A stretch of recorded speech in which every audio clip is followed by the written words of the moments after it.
Gets nyo? So, hindi lahat ng may exudates ay strep pharyngitis. However, hindi porket walang exudates ay hindi strep pharyngitis. Okay? So, pag may exudate, pwede rin siyang infectious mononucleosis or other viral infections. No? And nakita nyo kanina, wala naman siyang exudate, but this is leafy red throat with petechiae. Okay? And there's usually concomitant lymphadenopathy. Okay? So, aside from that, you may sometimes see a patient na may sipon, pero may nasal excoriation. So, in a toddler, even in a toddler presenting with pharyngitis, with sipon and nasal excoriation, this can actually be secondary to streptococcus. Because, bakit ko sinabi to? Because if you will read your book, in patients less than 3 years of age, the most common cause of pharyngitis remains to be viral, especially if there is concomitant colds. However, in a patient with protracted fever, who is an infant less than 3, na merong nasal excoriation and sore throat, you have to consider streptococcal infection. Okay?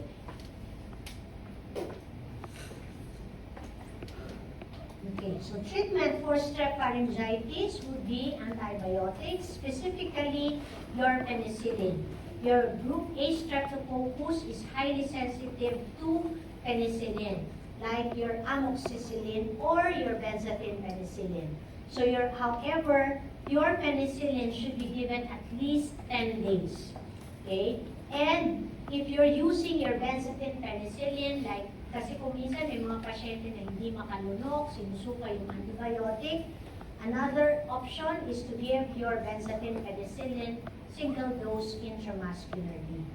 For those who are allergic to penicillin, you cannot use amoxicillin. No? So another drug that you can use is erythromycin, no? Which should also be given a minimum of 10 days. Another disease is your scarlet fever. Again, it is quite uncommon among 3 years below. So this disease entity is caused by the pyrogenic toxin, exotoxin, or your erythrogenic toxin produced by group A strep. It usually presents with fever, vomiting, chills, and pharyngitis, and rash, which can occur within 12 to 46 hours after the onset of fever.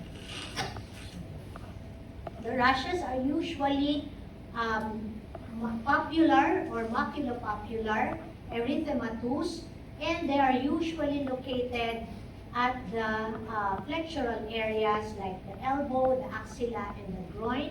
Or sometimes you can also see them on the neck or even the trunk. And they have a characteristic goose flesh or sandpaper-like texture. So pag hinawakan nyo sila, para silang sandpaper, magaspang. And they're usually itchy, and they are located at the flexural areas. Okay?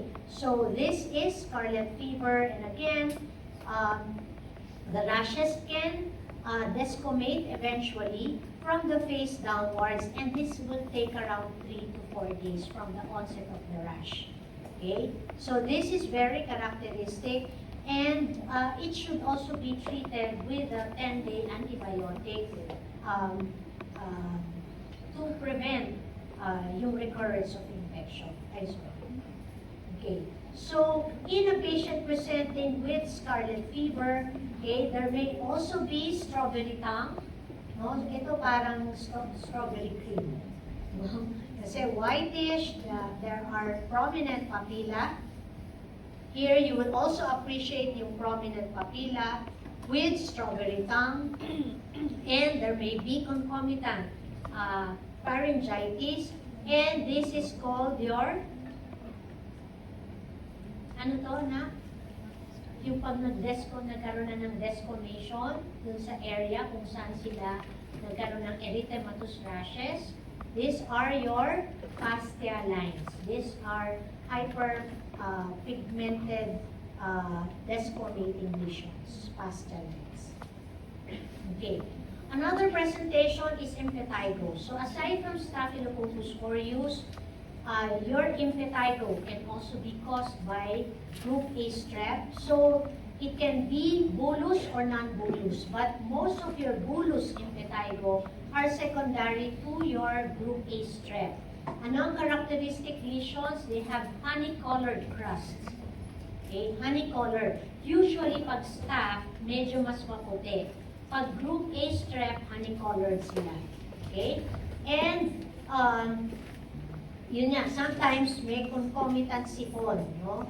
But in a patient presenting with sipon or colds, with these lesions na nagsusuga, tapos may honey-colored lesions, think of group A strep. Okay. Another presentation is erysipelas. So erysipelas usually presents with fever, high-grade fever, pain at the site of lesion, and the lesion is usually well demarcated, indurated lesions, no, that are located at the extremities. Okay, so either at the upper or lower extremities, they also are deeply red in color, and they're usually tender. They're usually tender. Okay, so diagnosis. No, if you want to confirm, you can do culture and do aspirate, no, of the area that is involved. But this is really very painful. You can actually diagnose it clinically. No? In a patient presenting with fever, well demarcated, bright red lesion, this is erysipelas. Again, this is erysipelas. As you see, it's located at the extremities with bright red, well demarcated lesion. Another presentation would be your perianal dermatitis. So usually, again, there is, it can start initially as a diaper dermatitis. However, some put steroids and other creams, but this can persist and become bright red lesions. So this is usually caused by your group A strep. Take note that the lesions are usually deeply red in color. Okay? You can also have prepubertal vaginitis. No? So it's more common among prepubertal children because of the character of the environment in prepubertal children. Okay.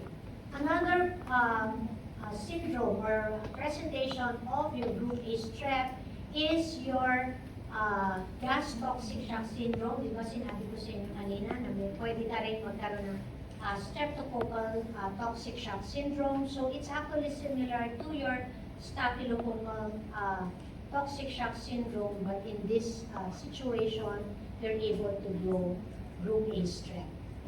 Okay? You can also have necrotizing fasciitis. So necrotizing fasciitis usually presents with fever, irritability, and you will note a swelling at the extremity with dark or blackish lesions signifying a deeper infection of your fascia.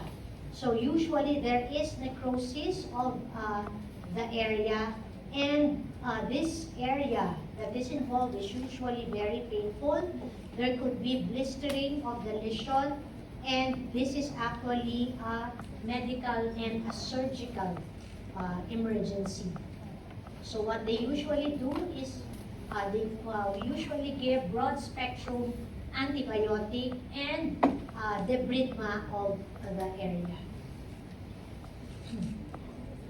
Okay, this is again necrotizing fasciitis. So as you see, no, deeper na yung lesion. Ito medyo na-drain, na-debris na siya.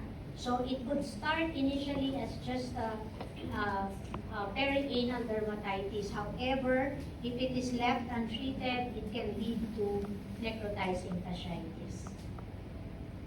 Again, makikita natin na dermatitis lang siya, pero if you see dark blackish lesions and it's deeper, this could already be necrotizing fasciitis. Okay. What are the suppurative complications of streptococcal infection? So usually your suppurative complications happen when you don't adequately treat your group A strep. So it can either be suppurative or non-suppurative. So for your suppurative complications, so as the term implies, suppurative, so you can have peritonsillar abscess or retropharyngeal abscess when you have streptococcal pharyngitis. Sometimes it can directly extend to your middle ear or sinusitis, or you can also have lymphadenitis. And unfortunately, if it goes to the blood, it can lead to septicemia and osteomyelitis. You can also have non-suppurative complications like rheumatic fever, glomerulonephritis. Your rheumatic fever usually happens after a recurrent pharyngeal infections that are inadequately treated, while your glomerulonephritis, post-strep glomerulonephritis happens after a pyoderma, usually weeks after pyoderma infection. Or you can also have your post-strep arthritis and your pandas. So for your rheumatic fever, meron tong Jones criteria. I think this will be discussed further when you go to cardiology. Your post-strep glomerulonephritis will be discussed more intensively in your nephro.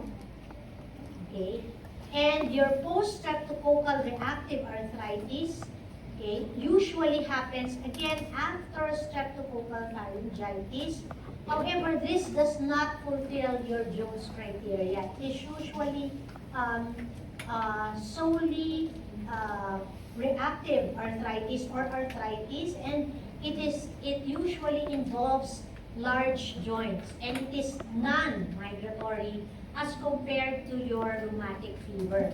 Rheumatic fever, di ba, usually migratory, and it usually responds with NSAIDs. However, with your post-strep reactive arthritis, okay, it does not usually respond immediately to your NSAIDs. Okay? However, for patients diagnosed with post-strep arthritis, kailangan bantayan sila kasi pwedeng eventually they can develop carditis, no? Like your and eventually present as rheumatic heart disease or rheumatic fever. You can also have PANDAS, or your pediatric autoimmune neuropsychiatric disorders associated with strep pyogenes. So they tend to have sudden impulsive, no, disorders, or they can have tic, no, and this usually follows again a streptococcal infection, and they say that this is secondary to your autoimmune antibodies. Okay, so how do you diagnose? So if you're dealing with pharyngitis, you would appreciate gram-positive cocci in pairs or in chains. On gram stain culture would be the gold standard. However, it may take about 48 hours for you to get the results. So another test that you can do if you want to confirm your strep pharyngitis is your antigen detection test.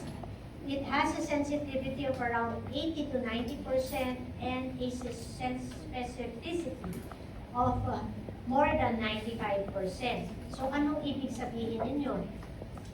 So if you're not really sure if you're dealing with a strep pharyngitis or not, you can do initially an antigen detection kasi ayaw din naman natin mag-start ng antibiotics.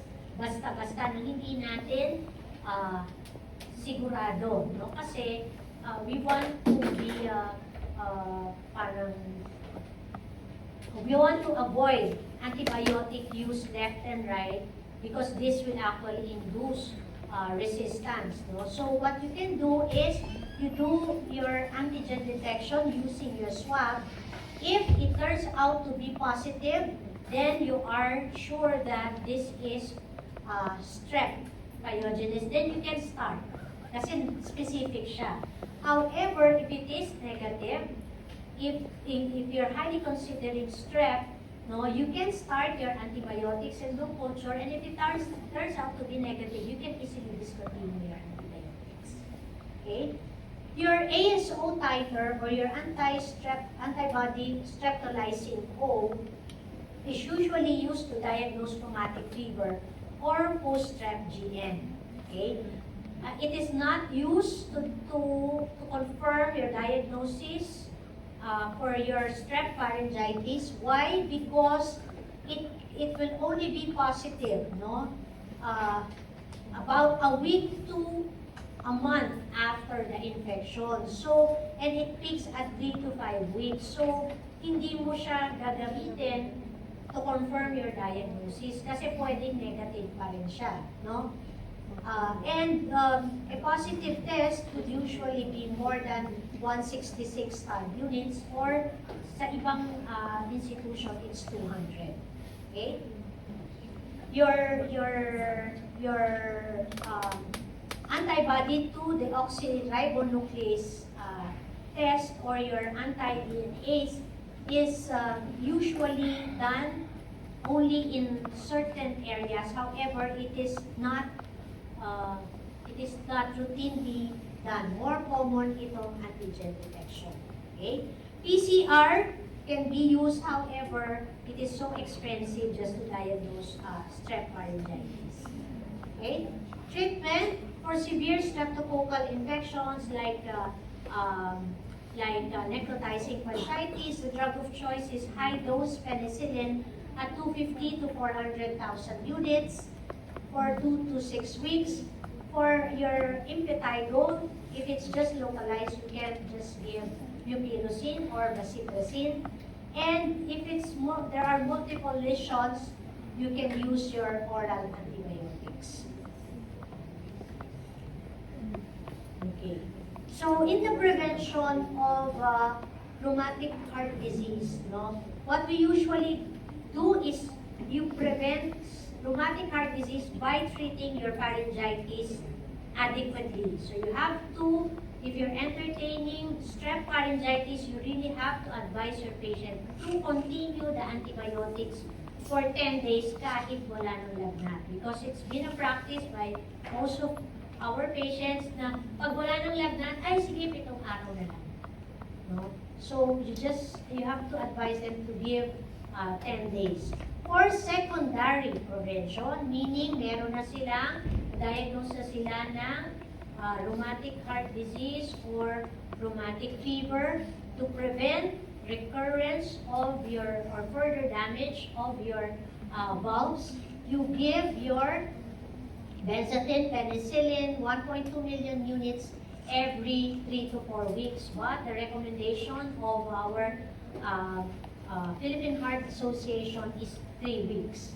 Okay? For those who cannot comply with the IM, no, intramuscular dose, you can give your 250 milligram BID dose of your Pen-B, or for those who are allergic to penicillin, you can give your erythromycin, 250 milligrams BID.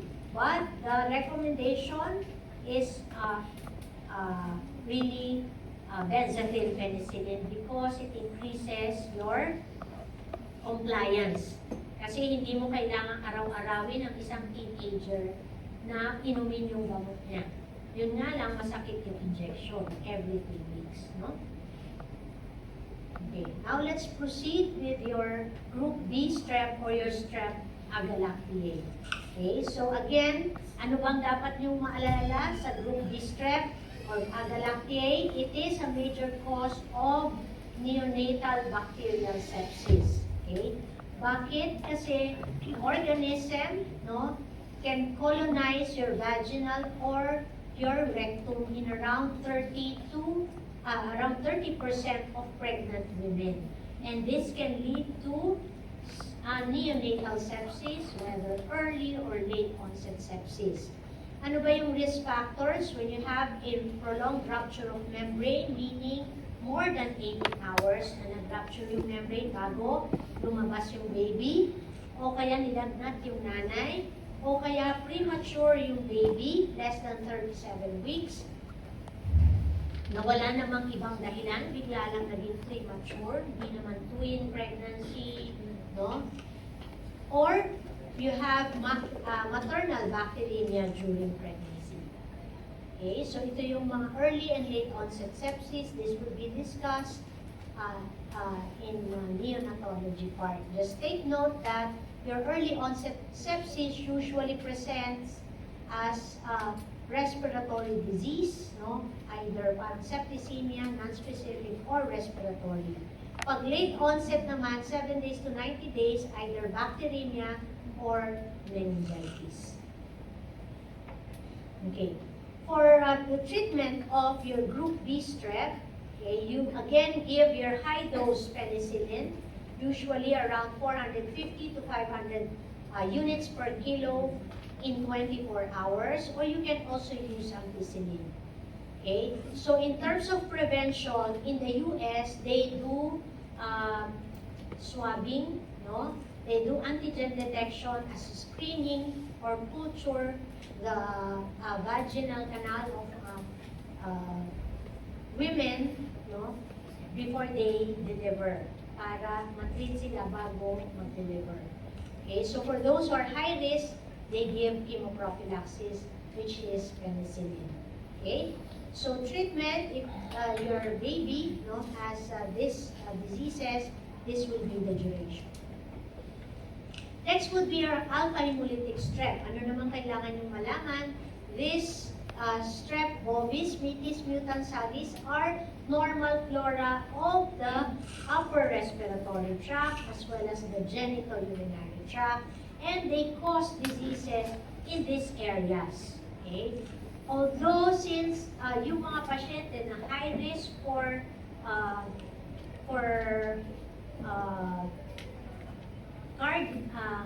endocardial diseases, no? Like yung mga may valvular problems, they're more prone to develop subacute endocarditis secondary to these organisms. And this is the reason why for those who undergo oral dental procedures with valvular problems, they recommend giving prophylaxis. Next is Enterococcus. So Enterococcus is a gram-positive organism. It is a facultative anaerobe, and it is a normal flora of the gastrointestinal tract. Okay, so infections due to your Enterococcus are usually seen in the gastrointestinal tract or in the urinary tract. Okay, so these are the drugs that can be used for Enterococcus. Enterococcus is not a common organism that is causing diseases, no? But you might encounter it in patients, especially those who have hospital-acquired infections. Another organism is your Haemophilus influenzae. Okay, so Haemophilus influenzae is a gram-negative Coccobacillus. There are encapsulated and non-encapsulated forms. Pag encapsulated, anong ibig sabihin nyo? Ang isang organism na encapsulated, anong difference siya sa non-encapsulated? Ano ba yung nagiging, ano yung contribution ng capsule sa isang organism?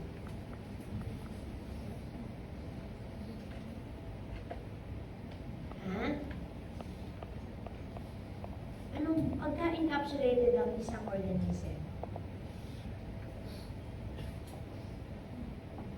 sabi sa micro? It renders the organism to be more invasive. Okay? So your H. influenzae has its encapsulated and non-encapsulated, or merong mga strains na encapsulated, merong hindi. So pag encapsulated siya, ito rin yung mga organisms na nata-typeable. They are typeable.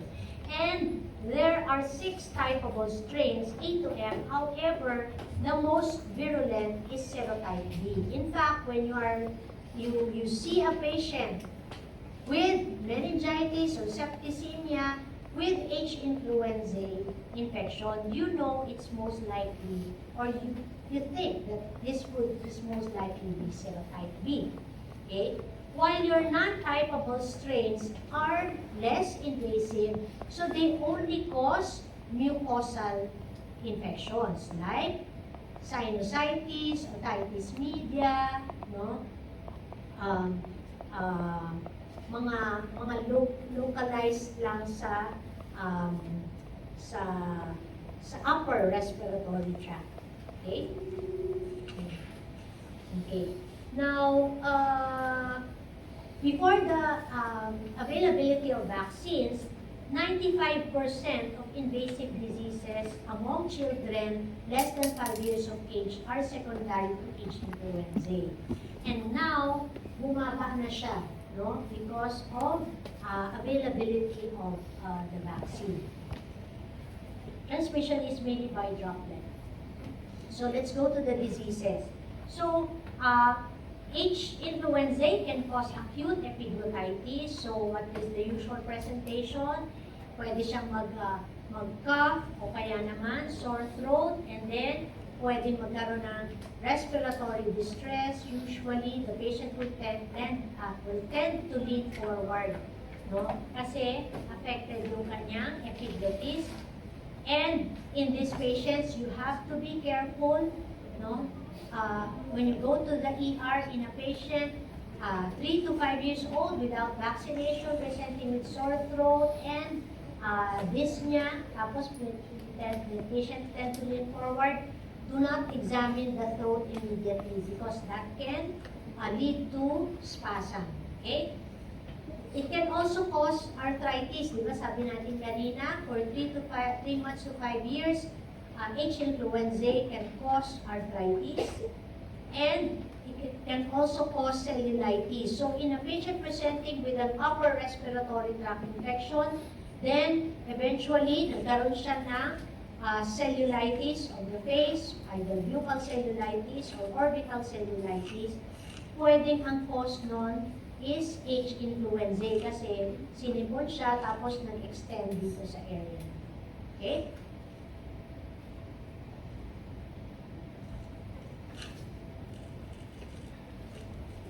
Okay. So, sabi ko. So again, this is a patient with preseptal cellulitis, preseptal cellulitis and buccal cellulitis. Okay?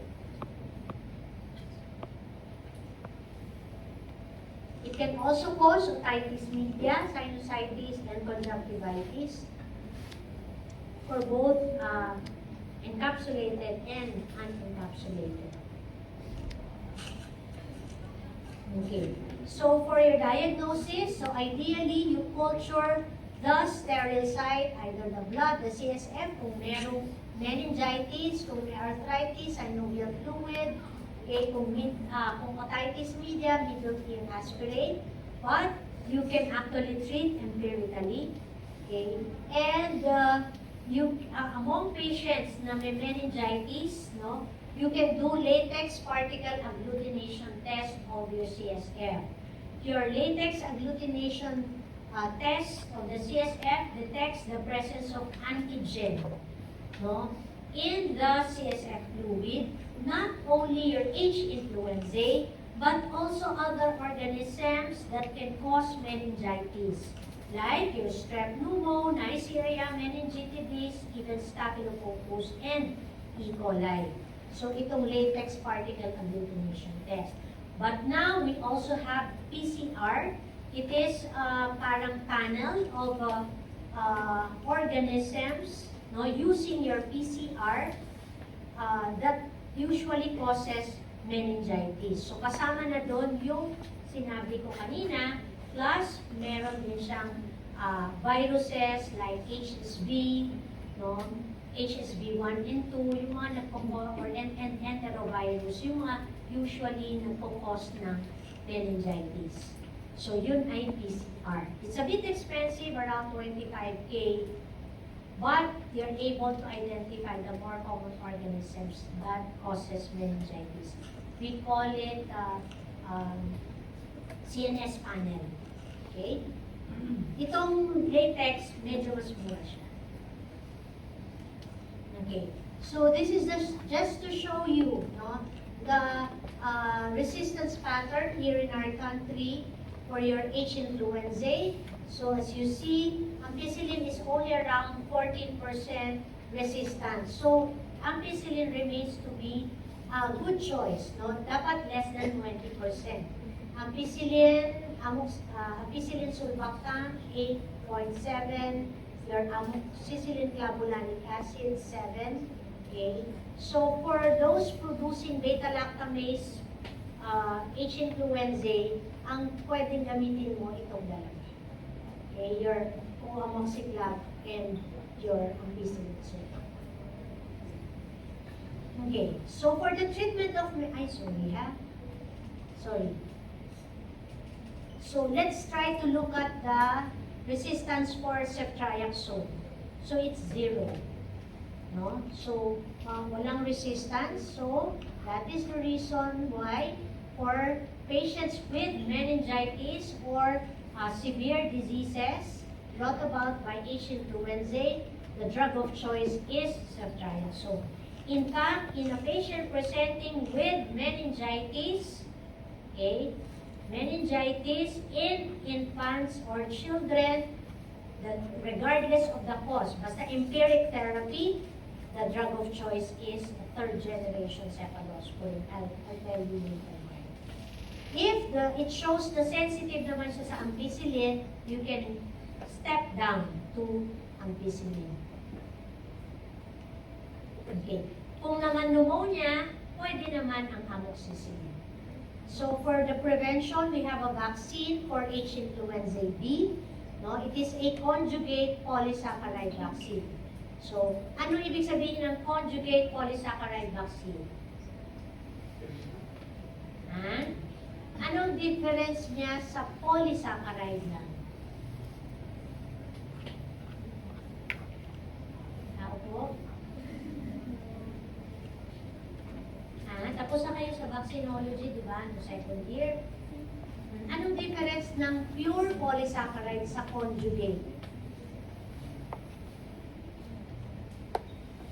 Pag polysaccharide, ano bang, saan galing ba yung polysaccharide? Sa capsule. Kasi, di ba, sabi natin, pag encapsulated, it is more invasive. So, ito yung responsible for the invasiveness of the bacteria. So, kaso, pag saccharide, ano ibig sabihin saccharide? Sugar. Diba? Sugar siya. Pag sugar, less immunogenic compared to proteins. Diba? Mas immunogenic ang proteins. So, kino-conjugate itong polysaccharide sa protein para maging highly immunogenic. Okay? So, we give H. influenzae B conjugate vaccine. Okay, so it's given as early as 6 weeks of age, 3 doses, and 1 booster dose. For patients who were exposed, we give chemoprophylaxis. Sino ba yung significantly exposed? Those household contacts with incomplete immunization, less than 4 years of age, and those who are immunocompromised with or without immunization. Basta household contact sila, they will need prophylaxis. or sa isang nursery school or child care contacts, regardless of age, when 2 or more cases of head invasive disease have been identified within 60 days. Meaning, if you have a patient diagnosed with invasive H-influenza B infection, you have to report it to the school. Kasi kung nakadalawa na sila in 60 days, dapat magbigay na sila ng chemoprophylaxis. Sino pa ang bibigyan? Kung ang pasyente mo is less than 2 years of age, ito yung ito yung pasyente na nag-meningitis or bacteremia secondary to H-influenza. Less than 2 siya, tapos ang binigay mo ay ampicillin or ampicillin sulbactam, you have, at hindi third generation cephalosporin, you have to give prophylaxis. Bakit? Kasi your cefotaxime and ceftriaxone can eradicate your bacteria, nasal carriage. Pero ang ampicillin sulbactam, they cannot. Kaya kailangan mong bigyan ng chemoprophylaxis. Ano yung binibigay? Rifampicin, 20 milligrams per kilo per oral, once a day for 4 days. So, yung H-influenza, 4 days mo dapat bigay as prophylaxis. Maximum dose is 600. For those less than 1 month, dapat 10 milligrams per kilo lang. Now, let's go to strep pneumo. Last na ito muna, ha? So, yung strep pneumo is also known as pneumococcus. It is a gram-positive encapsulated Diplococcus. So, it's also encapsulated, so it can also become invasive. Okay, so pag strep, di ba, in chains. It's also transmitted by droplets similar to H-influenza, and more than 90% of children between 6 months to 5 years of age can actually harbor the organism in the nasopharynx. So, ibig sabihin, pwede silang carrier. Not necessarily causing disease, no? Carrier lang sila. And there's usually increased susceptibility, meaning pagka less than 2 years of age, they're more likely to get infection. And aside from children, pwede rin makita among elderly. This is the reason why yung mga tatay or lolo or lola and nanay natin na more than 50 years of age are given vaccination to prevent diseases. Okay. Now, after a viral infection, mas prone din sila to develop pneumococcal infection. Why? Because after a viral infection, specifically influenza, the influenza, the virus or the flu damages your respiratory epithelium. Pag na-damage yung respiratory epithelium mo, your invasive pneumococcus can easily go into the respiratory epithelium or even invade your barrier-causing bacteremia. So, yun yung reason why they're more prone to develop streptococcal disease. Okay. So, ito yung mga other risk factors.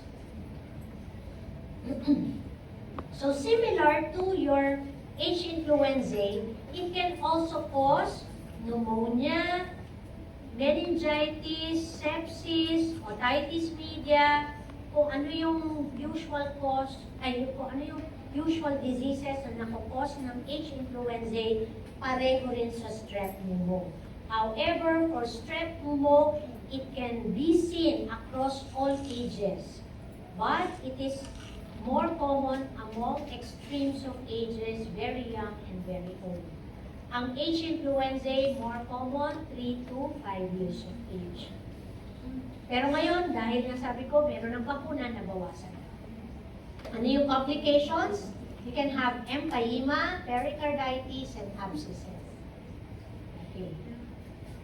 Now, let's look at yung frequency of disease. No? So, makikita natin, For strep pneumo, the most common disease that it presents would be your acute otitis media, followed by pneumonia. You can also have bacteremic pneumonia, bacteremia or sepsis, and at the tip of the pyramid is your meningitis, which is the most severe but the least common. Buti na lang. Yeah? Okay, diagnosis again, culture will be the gold standard.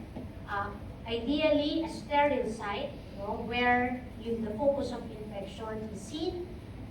Or you can also identify the organism in the CSF or wherever the site of infection using your PCR.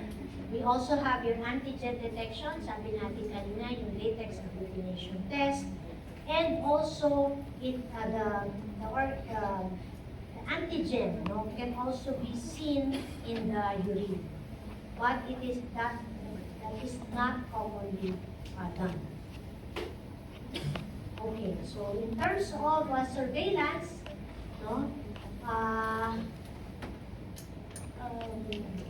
strep pneumo resistance is quite high for penicillin in other countries. However, here in our country, we see that meron tayong tinatawag na non-meningitic at saka meningitic. Kasi, di ba, ang penicillin, in a patient with meningitis, you need higher doses of your penicillin to be effective. Kasi pagka may inflammation, it can penetrate, but to a certain extent.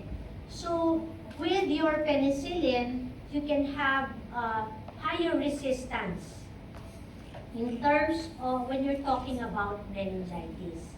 Okay? So, 21% ang resistance ng penicillin. Pero, if you're dealing with a disease that is not meningitis, it is highly sensitive, mababa lang yung resistance. So, if you're just dealing with pneumonia, otitis media, sinusitis, your penicillin will still work. However, if you're dealing with meningitis, you have to start immediately as an empiric therapy your ceftriaxone. Diba sabi ko kanina, ceftriaxone yung drug of choice. However, lumabas, sensitive naman siya kahit na sensitive naman siya sa penicillin kasi nag-culture ka ng positive sa strep pneumo, sensitive to penicillin, then you can use your penicillin. However, at a meningitic dose, mataas usually. Okay? Yun. So, take note, yung amoxicillin mo also has low sensitivity, which is the drug of choice for pneumonia or upper respiratory tract infection. You can also use for otitis media. Okay? So, empiric treatment, as we have mentioned, for invasive pneumococcal disease like meningitis, you have to start your patient with either ceftriaxone or cefotaxime. If you're dealing with pneumonia, you can actually use, if your patient is admitted, you can use Pen-G or ampicillin or outpatient amoxicillin. Otitis media, same thing. Sinusitis, same thing. Okay? So take note, sabi ko kanina, pag ang culture mo lumabas, sensitive naman sa pen, use pen. Prophylaxis, sino yung binibigyan ng prophylaxis? So kung yung kanina, pag na-expose, ito, yung lang merong asplenia or yung may sickle cell disease. Because eventually, because as you very well know, yung spleen natin is responsible for clearing out encapsulated organisms. So kung asplenic yung pasyente mo, so poor ang capability niya to combat your encapsulated organisms. So you give prophylaxis, phenoxymethyl penicillin for life. Okay? We also give immunization. So now we have yung pneumococcal conjugate vaccine containing 10, 15, and 20. So, these are conjugate vaccines that are given as early as 6 weeks of age. Okay? So, yung pure polysaccharide vaccine, it has 23 serotypes. However, you can only give it as much as twice. After 2 doses, hypo-responsive na yung pasyente mo kasi hindi na ganun kaganda ang response. So the best vaccine is really your conjugate vaccine. Because with conjugate vaccine, once you gave at least the primary series and ideally with a booster dose, pagka nabigyan ka exposed ka dun sa particular antigen na yon, your antibodies will tend to rise higher. Mas mataas yung response mo. Unlike pag polysaccharide, pag naubos na yung antibodies na produce ng vaccine, wala nang effect. Pag ito, binigyan mo siya ng isa, binoost mo, tataas lalo. Okay? Or kunwari na-expose ka with a natural disease, tataas lalo yung antibodies. Okay? So, yun. Rest muna tayo? Rest na tayo? 5 minutes pa. Yun na po. I'll see you next week.